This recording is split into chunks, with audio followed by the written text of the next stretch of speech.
ஏழை குடிசையில் என் வீட்டு திருமணம்.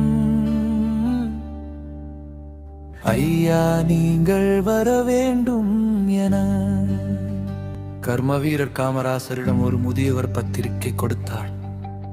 நாட்டின் முதலமைச்சர் பதவினா சும்மாவா? ஆயிரம் ஆயிரம் வேலை கிடக்குது இங்கே. உன் வீட்டு விழாவுக்கு நான் வந்தால் நாட்டின் நிலைமை என்னாவது என கடித்துக் கொண்டு திருமண பத்திரிக்கையை மட்டும் வாங்கியபடி அந்த ஏழை முதியவரை அனுப்பிவிட்டார் கர்மவீரர் காமராசர்.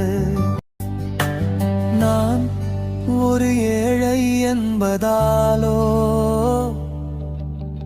கர்மவீரர் விரட்டி விட்டார் என கண்கலங்கி திருமண வீட்டு தலையில் துண்டை போட்டபடி துக்கமாய் புலம்பினார் அந்த முதியவர். கார் ஒன்று வந்தது, முதியவர் திகைத்தார். ஓடிச் சென்று காரின் கதவை திறந்தார். காரின் உள்ளே சிரித்தபடி இருந்து வந்து இறங்கினார் கர்மவீரர் காமராசர். ஐயா நீங்கள் செய்தது நியாயமா? நீங்கள் வருவீர்கள் என தெரிந்திருந்தால் உன்கே வரவேற்பு.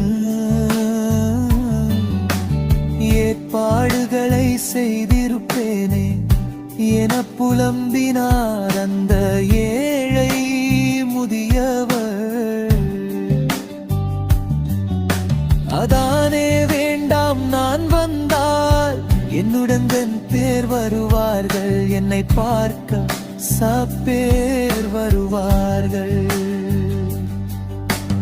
அத்தனை பேருக்கும் உணவளிக்க ஏழையான உன்னால் முடியுமா?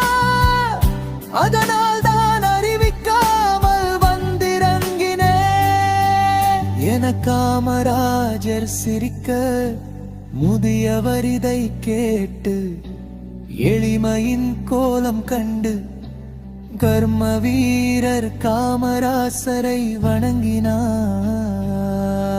எங்கே போனது இப்போது அந்த நேர்மை, அந்த எளிமை, இந்த அரசியல்?